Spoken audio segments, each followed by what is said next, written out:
শীতের আমেজে কাঁচা খেজুরের রস খেতে কার না ভালো লাগে, কিন্তু এক চুমুক রস কি ডেকে আনতে পারে আপনার মৃত্যু, যার পেছনে একটি নাম যা শুনলে আতঙ্ক ছড়িয়ে পড়ে চারপাশে। Nipah virus. আবারও সেই ভয়ঙ্কর ভাইরাসের থাবায় কেঁপে উঠল পুরো দেশ। নওগাঁ জেলায় নিপাহ ভাইরাসে আক্রান্ত হয়ে এক নারীর মৃত্যু হয়েছে। যদি ওই নারী 28 জানুয়ারি মারা যান। চলতি বছরে দেশে নিপাহ ভাইরাসে এটি প্রথম মৃত্যু। এবার প্রশ্ন হলো, নিপাহ ভাইরাস আসলে কি, আর কেন এটি এতটা ভয়ঙ্কর?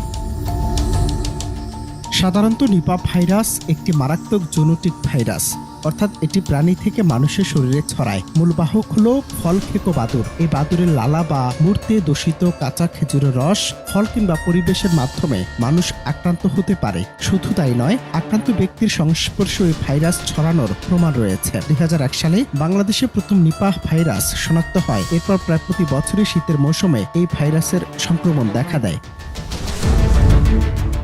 নিপাহ ভাইরাসকে বিশ্বের সবচেয়ে ভয়ঙ্কর ভাইরাসগুলোর একটি বলা হয়, কারণ এর মৃত্যুহার অত্যন্ত বেশি। অনেক ক্ষেত্রে 40 থেকে 70% পর্যন্ত।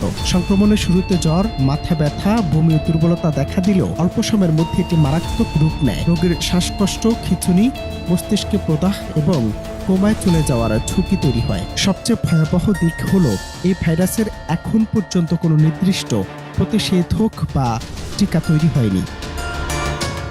নিপাহ ভাইরাসের বিরুদ্ধে একমাত্র অস্ত্র হলো সচেতনতা ও প্রতিরোধ। বিশেষজ্ঞরা বারবার সতর্ক করেছেন কাঁচা খেজুর রস পান করা থেকে বিরত থাকতে, খোলা ফল ভালোভাবে ধুয়ে খেতে এবং জ্বর বা অস্বাভাবিক উপসর্গ দেখা দিলে দ্রুত হাসপাতালে যেতে, কারণ সময় মতো শনাক্ত ও চিকিৎসা শুরু হলে মৃত্যু ঝুঁকি কিছুটা হলেও কমানো সম্ভব। নিপাহ ভাইরাস নীরবে আসে কিন্তু আঘাত করে ভয়ঙ্করভাবে।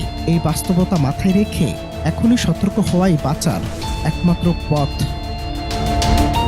অনন্ত হাসান মাসুদ, বাংলা টিভি।